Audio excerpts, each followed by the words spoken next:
Welcome to the UNPC Tour, the Plant City no one talks about, the stories, the people, and the side of town not everyone knows, the conversations that happen long after the sun goes down.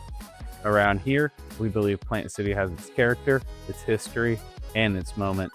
We're just the ones bringing the microphone. We are here, episode 7 of season 1. And today's episode, we have an amazing guest. Julie is with us from the city of Plant City, Parks and Recreation. Say hi, Julie, to everyone. Hey, everybody. How's it going? We are so excited to have Julie because we are talking about a very, very hot topic in town. We are just a short few days at this point, by the time this publishes, away from Oktoberfest, which was, if you have been in town since 2022, an amazing, amazing event that happens in our downtown. If you've been following along any of the Facebook groups this year, you know that there was a chance that Oktoberfest may not have happened, but folks like Julie being involved are allowing our city to have the event, which we're so excited about. But we're going to talk all about it. Give Julie so much. We have so many questions for her because I personally even have only been to Oktoberfest one time. But Julie, first we want to just know about you. And I know you're friends with Kelsey, which is why we've been able to get you on. But introduce yourself. Tell us a little bit about you, how long you've been in Plant City, how long you've worked with the city, anything. Awesome. Yeah. So I've been with the city since April of 2019. So I got hired on to open up Sadie Gibbs Martin Community Center. We opened up that building in August of 2020, and I got a wild hair and crazy idea to apply for the director job in 2022. Somehow I tricked everybody into thinking that I was the best candidate. So I got the job, and I've been at that for a little over 4 years now. I absolutely love what I do. Of course, not every day is super, super fun and rainbows and puppies and kisses and all the things, but at the end of the day, we get to do some really impactful things. We get to have fun.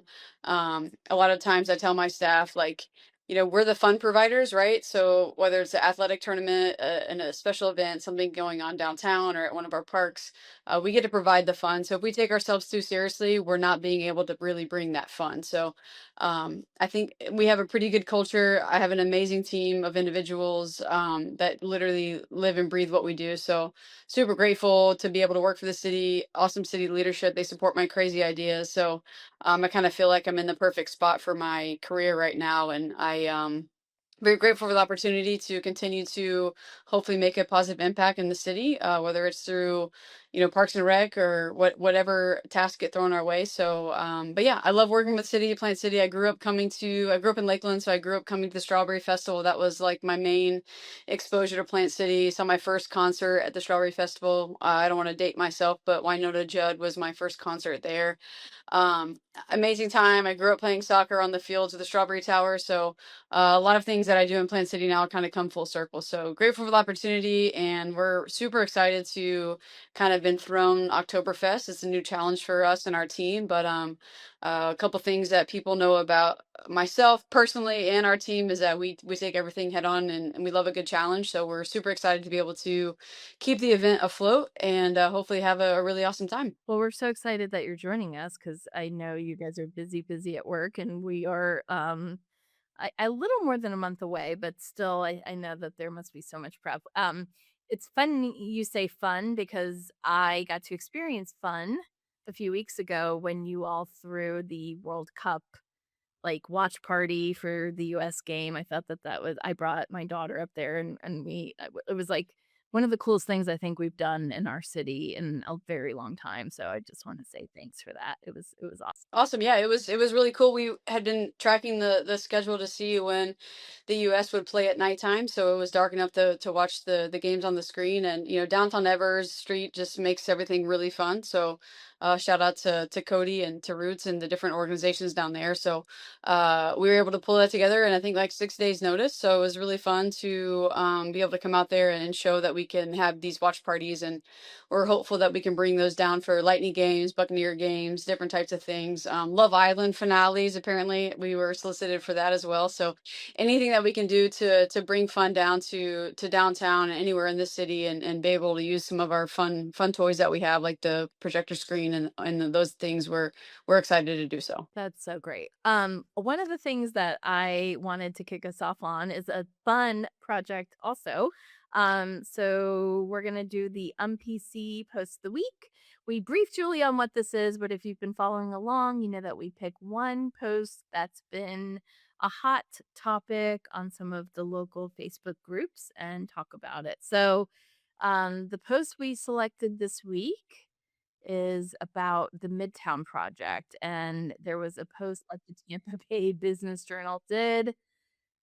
So many folks shared it, and everyone is sort of talking about it. So, Cody, do you want to kind of give us some details? I know a little bit about this. I'm not all the way fully informed on this yet, but I did see the post shared about 11 times, and I had to click the link because if the Business Journal's talking about Plant City, it must be a big deal. And for the last probably 20 years now, the hope of Midtown has been a big deal, and this one seems like it's got some legs. And I think, you know, as a business owner in downtown, I've always told people that we've always kind of ran behind everybody around us, and we kind of watch people make their mistakes, and we see those mistakes and we don't duplicate them. And seeing how all the developments changed in Hillsborough County and Central Florida as a whole, I think this is our time. I think getting, we've had a few opportunities and they didn't follow through, and maybe that was for the better. I think that we have a clear picture of what we want. We've seen places where things work well and things that might not work well, and I think that this could be uh, a big change for Plant City when it goes through. I mean, it's going to have a good mix of residential, mixed use, and commercial. I think the rendering I saw showed two parks, so they'll just more projects for Julie's plate, and I'm sure they're going to be awesome because that's what you guys do. But we I mean, we are right on Ever Street, and that's kind of what the renderings look like, kind of the main thoroughfare of Midtown. So, as a business owner, we're excited for that. But as somebody who's been in Plant City for over 30 years, it's cool to see the old lumberyard become something that's just not a slab of concrete anymore. Yeah, Kelsey, did you see all the posts last week? I saw the post. So that was actually one of the first times. I mean, I know that I'm not local to living in Plant City, so I don't see as much of the stuff as you guys do. Um, but I think it'll be really cool to watch, like if everything goes through, watch, like Cody said, like all these retired properties come to life and really bring more downtown and more opportunity for small business owners, um, and all the things that come along with that. Julie, what is the city like? Tell me your side of like the insider scoop. Yeah, sure. So there's always been buzz around Midtown. When I became director in 2022, I heard Midtown, Midtown. I was like, "What is Midtown? This is a lot of buzz." So I've seen, in the past, the different proposals that have come through and the requests for proposals and all of that. So I think our city manager has a unique approach to this go around, where it wasn't a full public solicitation for proposals. It was more of a, hey, bring us some ideas. Let's see if we can kind of meet in the middle. And I do think that the project means a lot to our city manager and our city leadership. So I'm excited I'm excited to see what it brings for our department. Really cool kind of centralized park within downtown. I have some visions I've been creating over the past 4 years of what I would like to see downtown if Midtown didn't happen.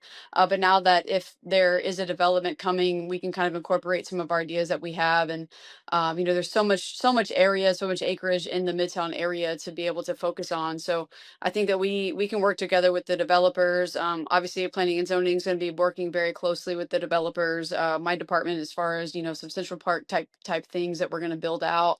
At the end of the day, we want to create a space for the community to come and gather, whether that's a family coming to play on some really cool playground that we build that looks like public art, but it's also usable for climbing and different things. Where we have a beer garden, kind of like a Sparkman Wharf type type situation where there's an area that parents can come, college kids can come, whoever can come and just gather without having to go to a restaurant, be outside in the days that we have really good weather. So we're excited as a city to be able to see what can come to Midtown. And then myself personally, I'm excited to be able to have some Parks and Rec input where hopefully we can bring in some really cool ideas, some fun green spaces, and be able to capitalize on just the opportunity to build something really impactful for the community for now and decades to come. I was gonna say, I love that you mentioned like the outside space and for parents especially, because we talked about this an episode or two ago, I think, um, about like, so Anne has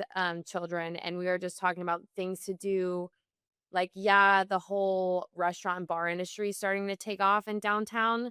Um, but like we were just talking and touching base on things that parents and families can do as a whole that don't necessarily involve drinking. So that's super exciting for everybody. Well, and Julie, you're the first person that I've heard talk about Sparkman Wharf and what is going on in Tampa, and like this project being that Plant City version of that, which is kind of interesting for me because I don't think anybody on this call knows this, but years ago I helped with marketing for Strategic Property Partners, who was the main developer for all of Channelside and the downtown projects. And at the time it was really interesting because I learned a lot about the multi-mix use of what they were doing from a development perspective, and like years later now to see it all brought to life and like go and enjoy it, it's just like so fun and exciting to be able to do that and be on like the flip side of it. One of the interesting things about it is SPP really wanted to create a green certified downtown. So, I'll be interested to see if any of that like sustainability like comes to life too in Midtown in this project. So that's, I don't know, that just sparked me to think about that. Um, is that in the plans at all? So there hasn't been any call outs that I've seen specifically, but I know that there is an element, I believe, in the city code that talks about the Midtown project and kind of the city's requirements to meet all of the ordinances that are in place.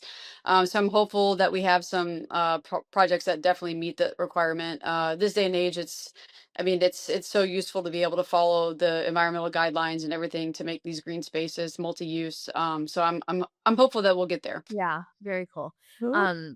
I think the only other thought I had on the post is the skepticism. I think like part of our UNPC brand, Julie, is to talk about like what are people really saying? Like, let's dig in. I think some of the folks are a little skeptical of the budget that was published in the Business Journal, and I think one thing that I would say like I'm recognizing even is there will have to be some really big commercial rooted projects that come in just to you know I mean pay that price tag. I think that's like the big question mark in the back of my mind anyway. Like I think that it could happen, but what that will be and what that will look like to draw the return on the investment over time, I think that's like what everyone's sort of wondering, just given where downtown, commercial rates are today and property values, things like that. So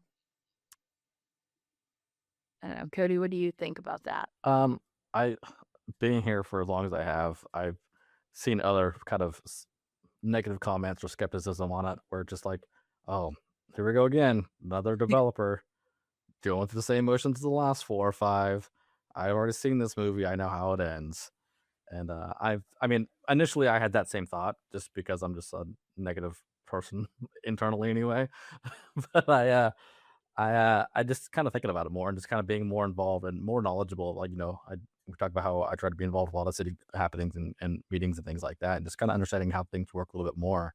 I I'm definitely more positive on this one. Just the more I learn about it and the more I hear from people who are involved, the more hopeful I get, honestly. So, I mean, hopefully, as when ground breaks and machines show up, I hope these negative people will be drowned out by the noise of equipment.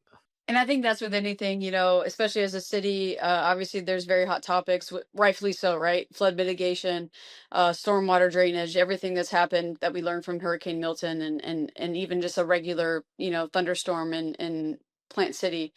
I was talking with one of our contractors today that's working on our Rowena Maze project, and we got almost 4 inches of rain about an hour and a half, like 2 Fridays ago, that washed out footers that we were planning for a bridge, and they're just like, "What is happening in Plant City?" I'm like, "Well, the air pressure." I was like, "I'm not a scientist, but I know there's something about the air pressure in Central Florida that it's crazy." So, rightfully so, there's people that are concerned about flood mitigation. I'm like, "Well, why don't you put your money towards flood mitigation and not, take all these things downtown and make it better and whatnot." So with anything we do, whether we're building a playground, something simple like I do, building a playground, or we're installing, 1,000 linear feet of new utility lines, there's always going to be that negative and positive. But I am hopeful that the Midtown project is going to be very intentional, and hopefully it checks a box for most of the community members, and they realize that it is still going to keep the downtown charm of the small town city, but also give people things to do. Because right now,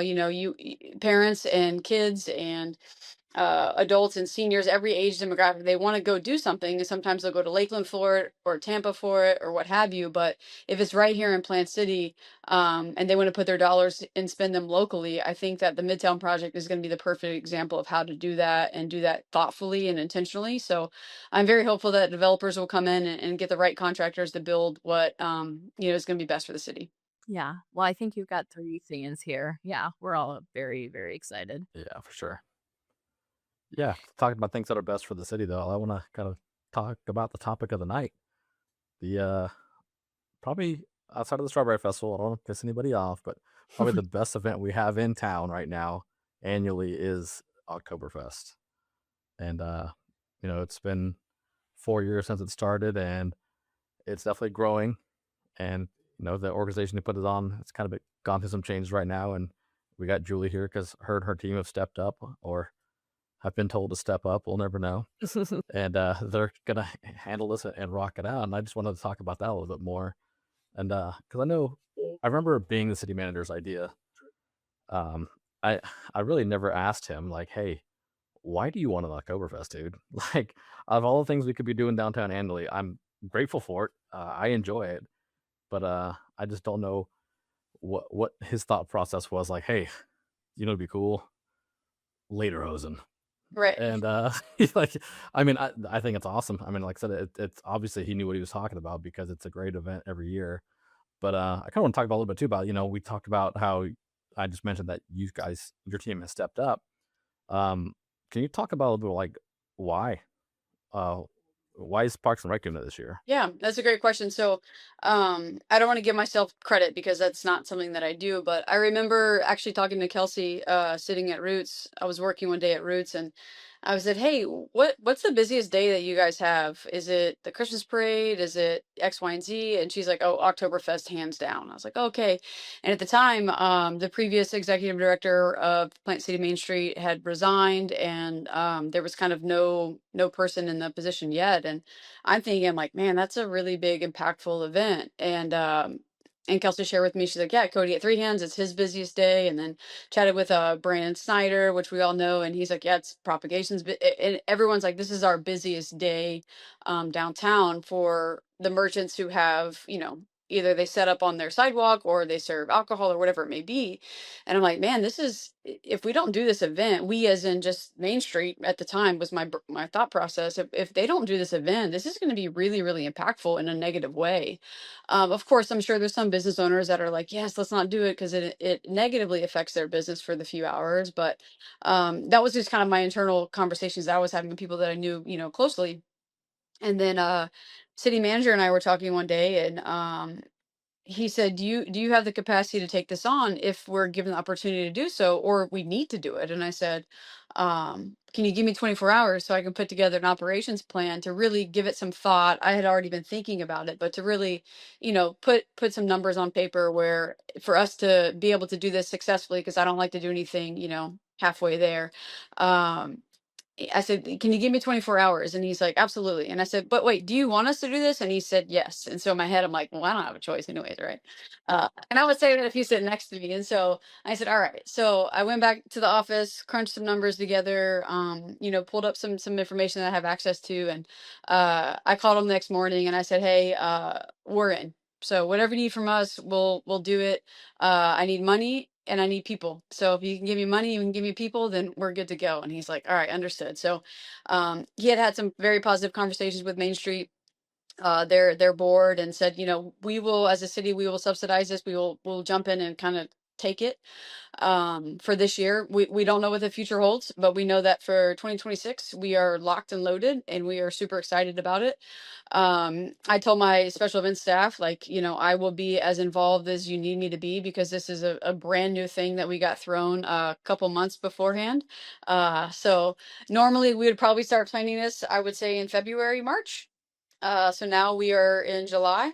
Well, we just finished July, so August. So we're in crunch time, but if anybody's going to pull it off, it's the amazing team that I get to work with. Our special events program manager and our special events coordinator and Rex, the whole team. It's a very small team, but they are very mighty. Sometimes they give me more gray hairs than I would like, but they are spectacular. So I think they're excited about the opportunity to be able to do something this large downtown. And like Cody mentioned, given the numbers that we have been told of attendance for Oktoberfest, it is the second largest event that the city has in the city limits, other than the Strawberry Festival. Third place would be our July 4th event for fireworks. It comes in about 6,700 people. So it's a new task for them. It's an uncontrolled environment in a sense, where we are now working with downtown blocks instead of, the Plant City Stadium. So we've been working very closely with our police and fire team to make sure that we are doing our road closures properly, and really being able to have the city perspective at heart. We've been handling the special events permitting process for the event for the past, since 2022. So we know the ins and outs of the event. We know some of the hardships that Plant City Main Street had faced. We also know some of the triumphs and maybe some feedback we've gotten from the community.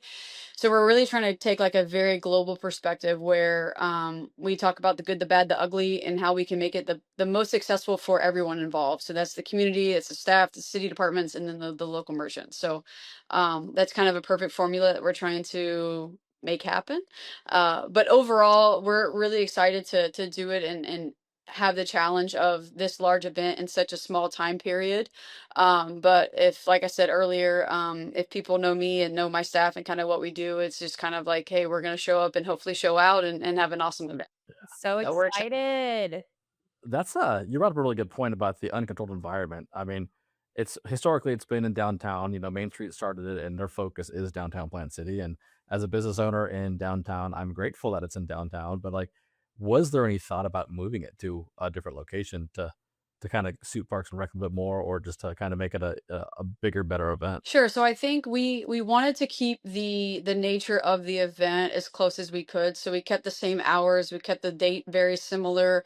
It's been very successful. Plant City Main Street's done an amazing job of doing that.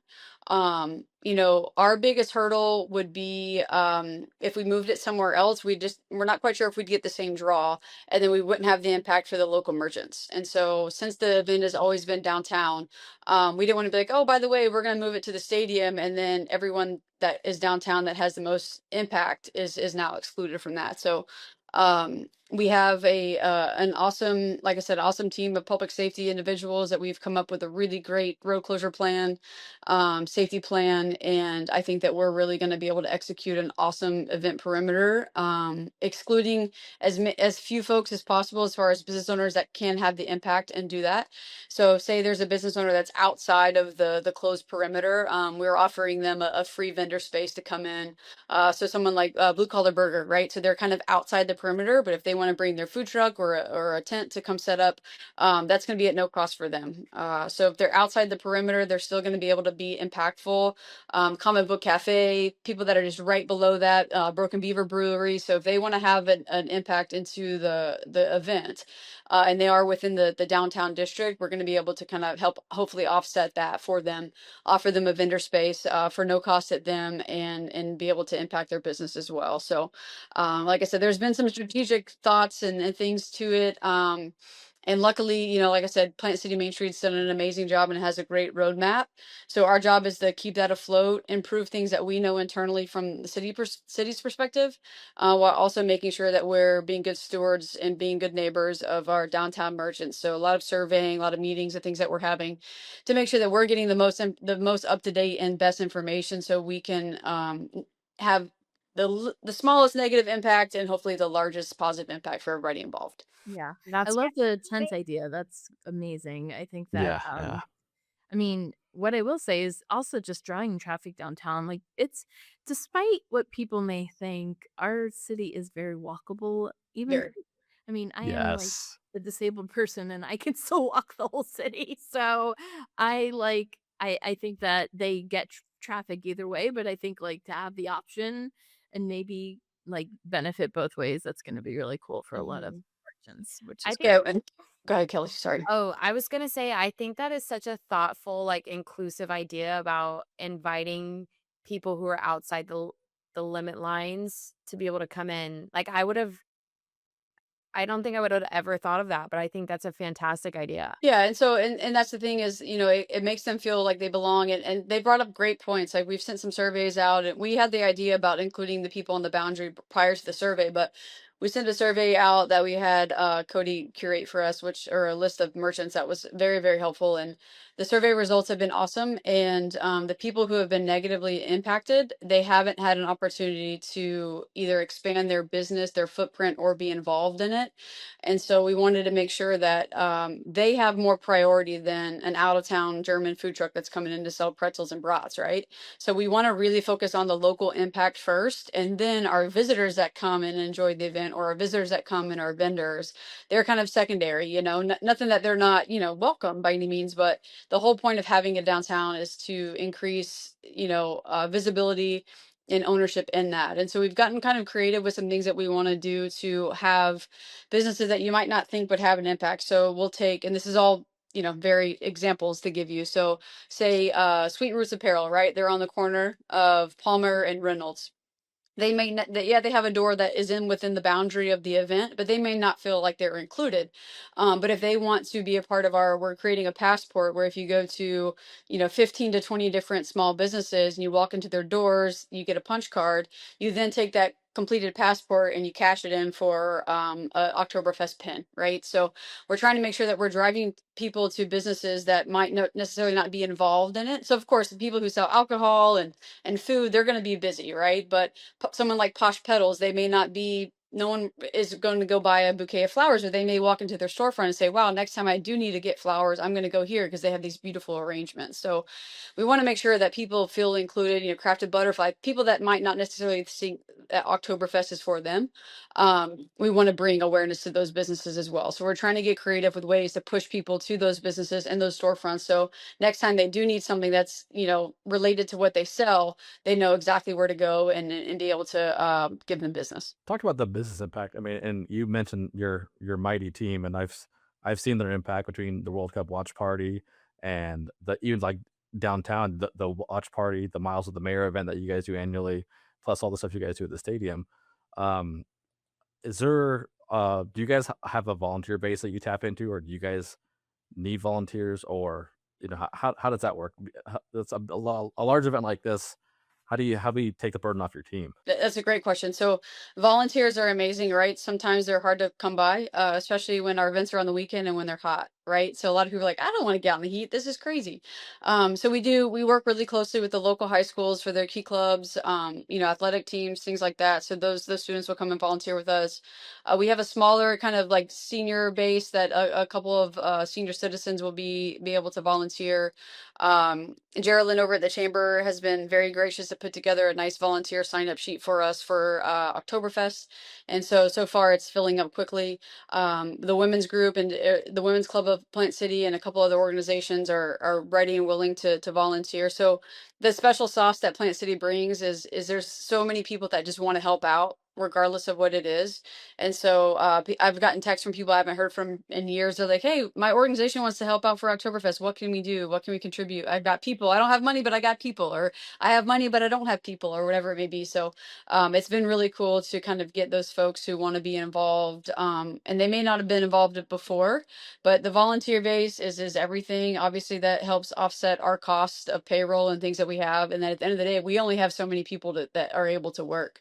So the volunteers for this event and something this large is very, very, very important. And so we're excited to have the people that have signed up so far. So between the folks that are connected with the chambers, because chamber is going to be basically our vendor who is responsible for booking all of the alcohol.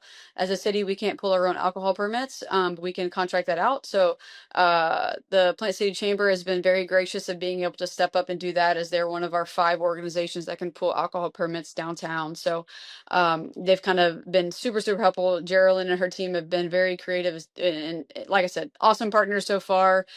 So it's been so far a really good marriage between all the different groups that are involved. And yes, the more volunteers, the better. So we'll make sure to blast out all the volunteer information as we get it. One more question on kind of on this subject right now. Like, we know, I mean, there's a different estimate for everybody. Like, we know that the first Oktoberfest brought somewhere between 7 and 10,000 people to downtown.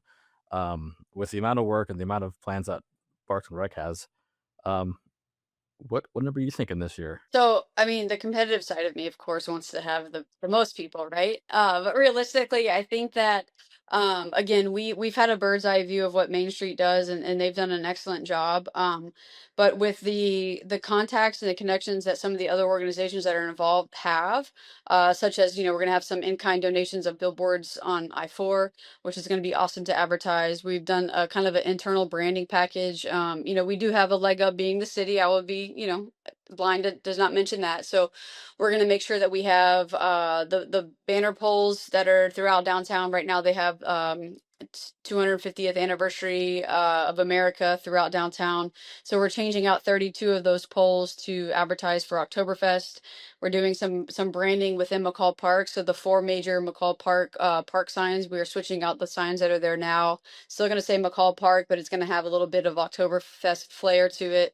We're going to be hanging some banners and some different flagging throughout the parks to really make sure people know, like, hey, come September 26th, this place is going to be Oktoberfest. This is going to be the beer garden. This is going to be our perimeter of the event. So we're really taking pride in that branding. So everything that we're putting out is going to have the logo that we've created for the event. And so the branding part is kind of like a little bit of not a passion project, but something that I'm proud about doing, is that if we can slap a logo on it, we're going to slap a logo on it. So we want to kind of have that ownership and take part of that, so people know, okay, Oktoberfest is right here downtown Plant City. We can't miss it. So hopefully with that reach, and obviously working with Fried Egg Productions, they do all of our social media with the city. So we're putting together branding packages and marketing techniques that we're able to have a good reach. So I think with all the different players that we have involved in the event throughout the city, and our other nonprofit organizations and everything else, I think that we're really going to be able to spread the word, and hopefully we have a good enough reputation that we can bring in some good people and be able to have an awesome attended event. So excited. Speaking of like the police force behind it, do you have any idea like what that, or I should say, like how much that entails? Like, does the fire department have to come out too, or is it mainly just the police department or the sheriff's office? How does that work? Yeah, so it's all internal. So we've got we're staffed with Plant City Police Department. So we have X amount of officers that work the event. I believe that we have about 12 officers that work the event in its entirety. I think there's 2 different shifts that switch off. Deployment of the Meridian barricades is probably the most labor intensive and cost probably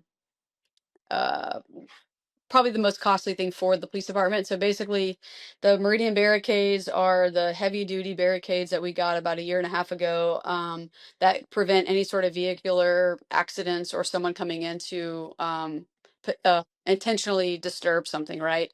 And so the deployment of that, it takes a big trailer of these, it takes a skid steer and forklift to take them off. And so that deployment just for our road closure, just in downtown, is about 3.5 hours to 4 hours of personnel doing that. So between police department and then my staff, my parks team, we'll be able to get those deployed. And then during the event, public safety, like I said, we usually have about 12 police officers, and then we're staffed with medical staff and paramedics for the fire department as well. So we'll have a command post parked in the southern parking lot of Crazy Cup. So that's where the Plant City Police Department command post will be. And so that's kind of our reunification area. So that's where police and fire will set up. We'll have a representative from Parks and Rec that's there as well. So we're all connected with our radios, and that's kind of our central command for any sort of public safety challenges. So we've got that pretty well oiled. We're basically copy and pasting what we do at 4th of July. We'll do a perimeter sweep. So about probably 1 p.m., we'll go through the entire perimeter of the event and just, look around and make sure that there's no suspicious packages and things like that. So our police department really prides themselves on making sure that we're providing an awesome, safe environment. Chief Mills with our police department, coming from City of Tampa, his previous position there, he was in charge of all of the public facing parades. So Gasparilla Parade, Christmas Parade, all of those things. So he brings a wealth of knowledge to events. Same with Chief Dittman. He also came from the City of Tampa with our fire rescue department. So both of them knowing the large scale of well attended events and the safety that's required for those.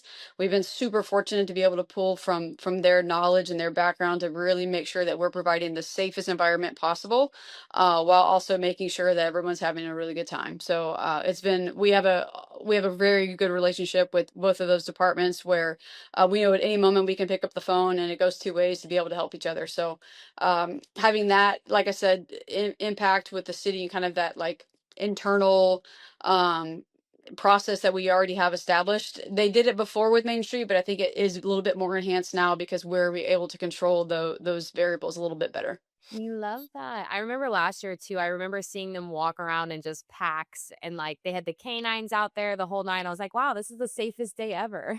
Yeah, Just yeah, and that's what we want it to be. Yeah. I think this year might be more because the city has this hand in hand experience already that Main Street didn't have. Main Street would work with these departments once a year, where Julie and her team and all the other departments of the city work with the police and fire regularly for events. Between Right. the different parades we have, the July 4th event, even the trick or treat out of the stadium, like there's so many, like for them, this is a different location, but probably kind of the same routine. And that's one of the positives that we're able to bring, as already kind of having those established relationships where they know our expectations, we know their expectations, we know what radio channels we're all on during the event. So it's definitely very helpful to have that additional layer, so we know that the people who are coming to attend our event, they're in the best hands possible. Well, that's amazing.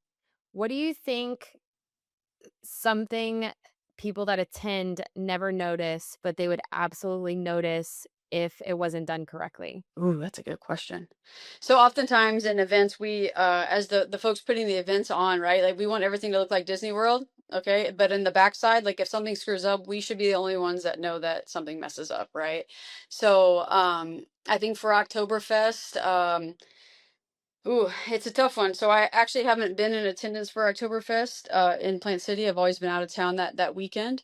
But I think if we had any sort of issue with improper road closures or placement of things that just didn't make sense, right? The flow didn't make sense. If we had, the kid zone placed somewhere that it just wasn't feasible, or if we had no tents for the shade and things like that, or for the sun rather, I think that would definitely be noticeable. But our goal is to have, we may notice 100 things that could have been better, but we want the general public to notice maybe two, right?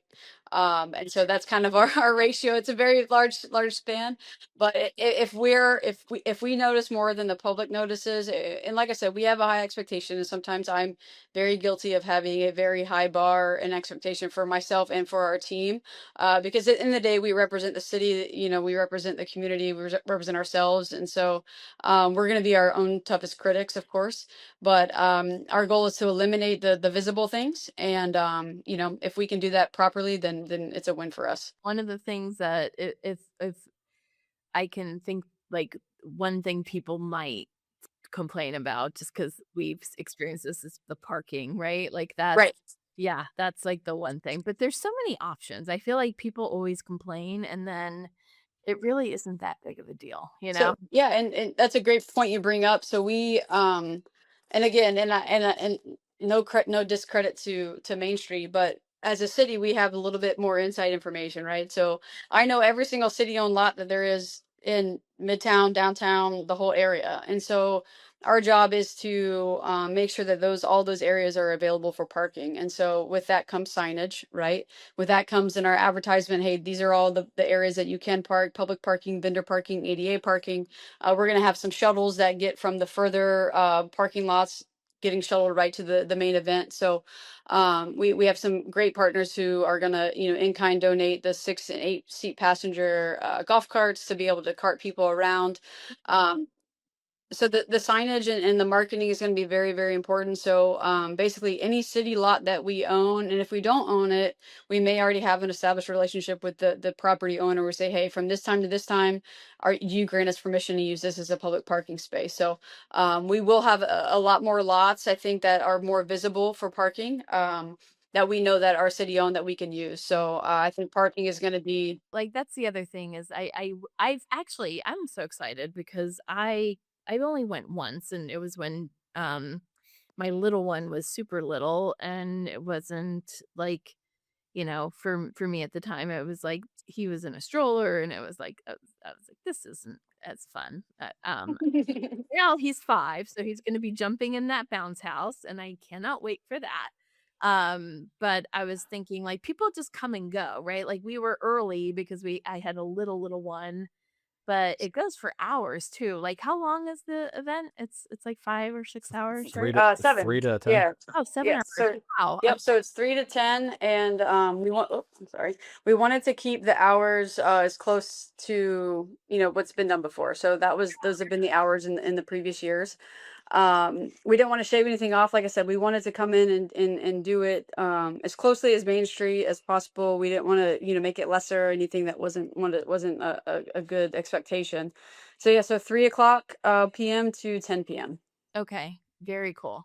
Yeah. Well, let's talk a little bit more about what people can expect downtown, right? I think Cody, I'm gonna let you talk a lot because I think what I Careful. know from me being friends with you, even though I didn't even go the last couple of years, but I was like, you know me, I also am like, the crowded day is probably not my favorite day.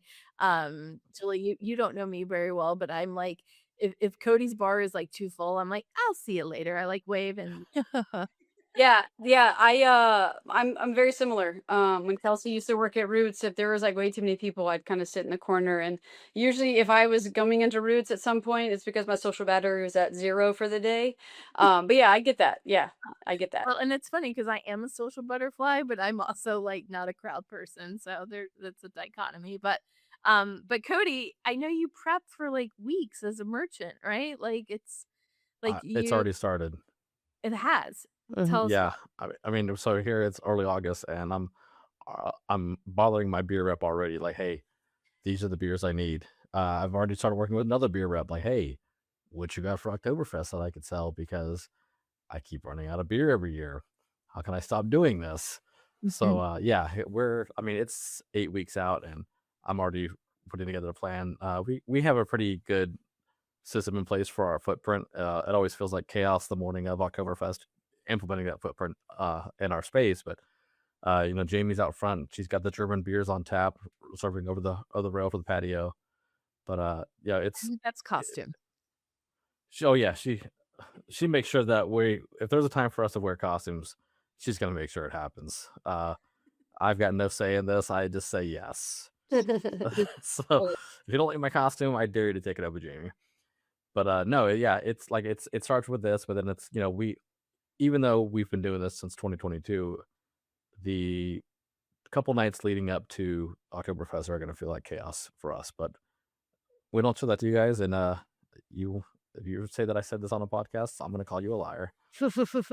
I'll be right there with you, Cody. Yeah, for sure. So for if someone sure, comes yeah. knocking at 3 hands at 2 a.m., don't ask any questions, okay? We'll be there. And what do you guys sell as far as food? Us? Yeah. Liquid bread. I think they call it beer. Beer. Oh, okay. You don't do produce. I don't know why. We don't do any food. We've got the German bakery right next door. Oh, okay. And she and gonna there's be this- open? She is. Yeah, Yep. she's open every year. Well- Her menu changes every year. Her hours. I mean, it's one of those things. I remember the first 2 years, she had a line across Everest Street, and then it went down in front of the photo archives towards the alley. No Like, way. That's insane. yeah. So if you're looking for the genuine German food from the bakery, I probably wouldn't show up at 9 o'clock. Okay. Yeah, Good to know. See, I am maybe not 9 a.m. okay.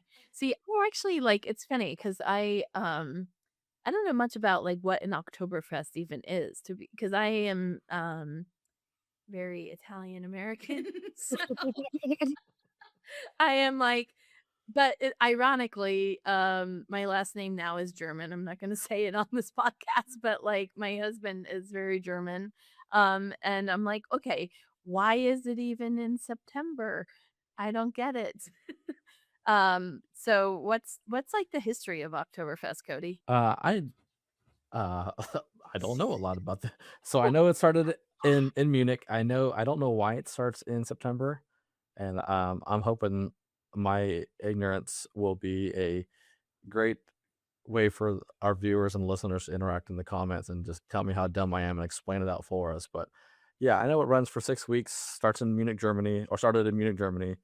I don't know the importance of the duration or why they called it Oktoberfest and started in September, but I'm not going to question it because it's worked this long. Why change it now? Yeah, true. Good point. Valid. Julie, what are you guys hoping like downtown merchants like Cody say after the event?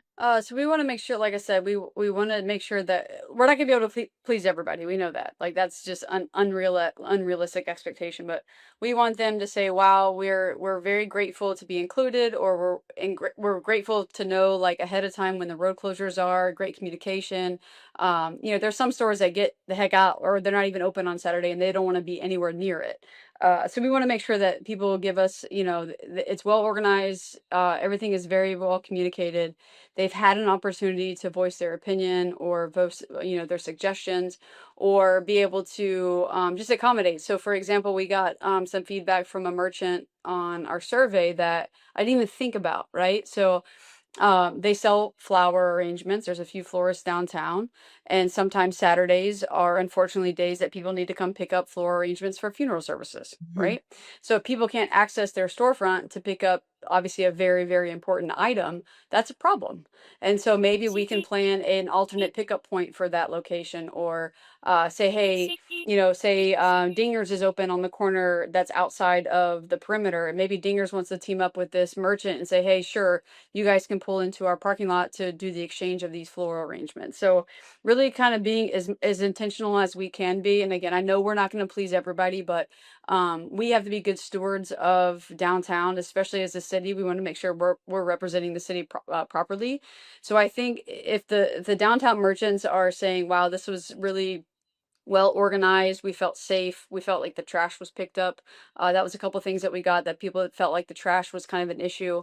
So I'm adding extra staff for trash pickup, small things like that. So very grateful again for the feedback that we've gotten from the attendees from the previous years, and hopefully some new business owners. But overall, we want it to be well organized and well communicated. And I think if we're able to have good communication with everyone down there and be as organized as possible, I think it's a win for everybody. I think that we're all very excited to see the positive like momentum continue. And again, I think you were very nice to say like Main Street's done a great job, but it sounds like this event's going to be like very I mean, Julie, your planning sounds incredible and thoughtful. She's And gonna make it really hard for Main Street in the future. Well, our like I said, we don't know the future of it. So if Main Street continues it, like I said, we want it to be nice and tidy and say, hey, continue on. And we want it to be able to be good stewards of what they've already done. So I think with that relationship that we have with them, we don't want it to be a city versus Main Street tug of war by any means. Again, they were gracious enough to be like, you know what? Let the city, we would be glad for you guys to pick it up and run with it this year because we don't want it to drop. But next year, if they have a executive director that gets hired soon and they want to take it back on, I don't have any issue with that. Again, those decisions are made a little bit above my pay grade. But either way, we want to make sure that 2026 is sustained and we have a really good time with it. And to be very honest, It's been fun so far. Like we just got word that we were doing it probably 3-4 weeks ago. And those 3 or 4 weeks have been kind of putting into a different gear that I didn't quite know that we had, right? Because we're planning our Monster Mash Halloween event. And then after that, we've got, all sorts of things in the holidays and different things. So we're adding it, another tick mark to our calendar, but it's been fun to kind of do something new that we haven't been used to doing before at this capacity. So I love a challenge, and my team may not echo that, but they're gonna love a challenge. So we're excited to hopefully bring a good flavor to it and continue the tradition that Main Street's been very successful with so far. Well, your team's doing a great job. I will say, just as someone who's only lived here for 3 years, I am so impressed and like everything that's gone on the last couple of years, especially like my Julie, you have not listened, but I talk about Gilchrist Park all the She time. does. Yeah, Sh- yeah. She does. I She really does. do it. I mean, and every time, like, ask these guys, like, when I'm texting or editing one of our reels, sometimes I'm like, I'm sitting at the park bench at That's Gilchrist. her studio. Yeah. I mean, Julie, Well, do you know what's coming for Gilchrist and what's the like on the? shade, yes. Okay, so we got shade coming, new restroom coming, and then we just fenced the first playground last week. It got finished. The secondary playground will get refenced once the new shade structure goes in, I was and just then the fence is so great for parents. I'm like, yes, we and then it's like when I opened it and I was like, oh my gosh, he won't be able to get out. no runners. Yeah, you Right, can't run. Yeah, terrified of your, yeah, and we have very strict rules. Like before it was fenced, JJ knows like you're not allowed to go because sometimes like like if parents leave to bring their kids to the other side, you're like, sure, and JJ was playing with them. I'm like, if I just like my fear has always been like for that 10-second split, um, of course. if I like I'm looking at my phone, which don't take your eyes off your kids, listeners. That's Yeah. Don't be sitting there editing videos. say the fence is helping. Yeah. Yeah, we're excited about the improvements there, and the new restroom will be kind of our final piece to that park, where basically after we finish the restroom we're are hopeful that we have it constructed by March of 27. Permitting and building and all the things are really fun to deal with, floodplains and all that nerdy stuff, right? I'm like, I just want to build playgrounds and have fun. So once that's all done, March, April-ish of 27, that whole park would have been officially renovated since 2023. So the first new playground went in 23, and then the second one, just last year, and then we're slowly, and that's what people don't understand. Like, of course, I would love to do the whole renovation in one swoop, but I don't have just $1.5 million just hanging around. And so, unfortunately, we do have to phase some things in, but I like to make sure people understand, like, it's coming. Good things are coming, I promise. And we want it to be, intentionality. You've heard me say that probably 100 times already, but that's one of my like most important things that I do as a director, where everything we do should be intentional. So when we designed the second playground to have more ADA features with swings and things that kids or adults or young adults with accessibility challenges, they can if they're wheelchair bound or what have you, or they're nonverbal, they can use the communication board that's on the north side of the playground, to really make sure that everybody in our city can go to that park and have something to do, whether it's just run around and kick a soccer ball, cross the bridge, go back and forth, or enjoy the playground. So that park is definitely a passion park for me so far in my kind of tenure in my position, where we're able to hopefully be a destination park where anybody can come in and play on the equipment and be able to feel like they belong. So I'm glad that you like Gilchrist, because we've put a lot of time and love and some sweat into that design of that park. Well, as a mom, I can say the intentionality is felt. So I'll give you a big shout out Awesome. for that. That's great. Yeah. Well, Kelsey, do you want to wrap us up with our last segment of just talking about, what is some of the fun things and first time visitors should know? I mean, Julie and I are actually both sort of like first time visitors, and since you've spent so much time at Oktoberfest, do you want to Yeah, give mine was a little bit behind closed doors working, but one of the things that I know that people really liked was just like the music and the entertainment do we have any idea what's going on this year with that? We have a great idea. Yes. All right. So I am, I wouldn't say I'm a music connoisseur because I have no musical talent, but I do love music. And so, again, we always see the feedback and different things. So we wanted to be able to still, at the end of the day, it's a Oktoberfest, right? So we have to have German elements. So we will have some German music. We'll have some accordion players. We'll have some polka dancers. We'll do all those things, but we'll also have some really cool bands, some cool cover bands. So we've got a headliner band that is going to be awesome if everything goes to plan.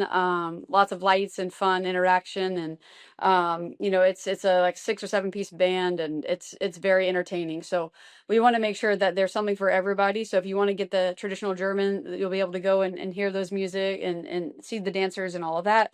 But if you want to have a beautiful mead from Three Hands, shout out Three Hands Mead. If you want to sit and stand in front of that stage and be able to hear some really fun, good cover music, we've got that to offer as well. And then we'll also have a DJ in the North Depot parking lot that's kind of doing a little bit of everything. So hopefully that there's music for everybody to be able to find an area that they want to hang out in and have a good time. Very nice. I Is know the stage going to be on Evers? So we moved the stage back to Collins. So it's going to be right in front of the Scientology building, that intersection right there in McCall Park. So basically that's going to be the center of Oktoberfest. It will be the stage, and then just south of the stage, but north of the railroad tracks, will be one of our big tents with the long Oktoberfest style tables and benches and all of that. And then into the McCall Park areas will be the beer gardens. And so we want to, I think we're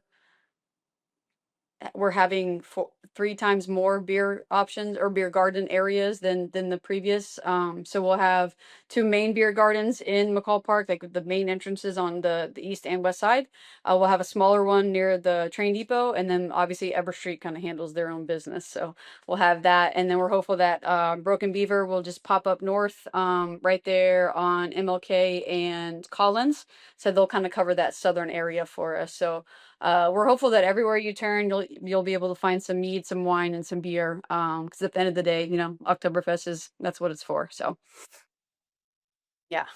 And then on the north east quadrant will be Propagation and Levin. So they'll kind of handle that area for us. So we're hopeful that, like, again, you could be anywhere and find a restroom, a bar, a food truck, and maybe go buy some sort of German swag. So we're hopeful that everywhere you look, you'll be able to find something that you want to do. I think last year too, they had some kid events like face painting. If I'm not misspoken, I think they had like a ball pit or something like that, like a bounce house. So we'll have a kid zone. It'll be from J. Arden Mays to MLK on Collins. So the whole roadway will have a couple obstacle courses, some bounce houses. We'll have some of the big like giant yard games. I think balloon artists, face paint, the normal kid stuff. So we want to make sure that there's a kid area, lots of seating, lots of shade, because even in September it's going to be probably a little toasty being in Florida. So we want to make sure that we've got something for everybody. Obviously, it's more geared towards adults and the Oktoberfest activities, but people have children and want to bring their families as well. So we're gonna have a little bit of something for everybody. All inclusive. We love it. Very fun. Yes. Well, do we want to wrap up with just a couple like rapid fire questions about Oktoberfest? We can keep this. So, Julie, just like 1 word answers, and we can actually go round table on this because Cody, Kelsey want to hear what you have to say as well. So, okay, what is the most underrated Oktoberfest food? Underrated. Ooh, underrated. I'm all about a pretzel. I just love an excuse to eat mustard, so I'm a little biased. All right, I'm gonna make the mustard your underrated because the pretzels. Everyone knows I would pretzels, say, yeah. I don't know the technical German name, but like the potato pancakes. I used to get them Yes, at Kartoffelkuchen, Dunderbox yeah. in Tampa, Yeah. with sour cream or applesauce. Weird vibe, but excellent. I'm hopeful that we see some vendors that have some potato pancakes. Okay. That would be You're awesome. in charge. Tell them. Apparently German food trucks are kind of hard to find, but we will have ample German food.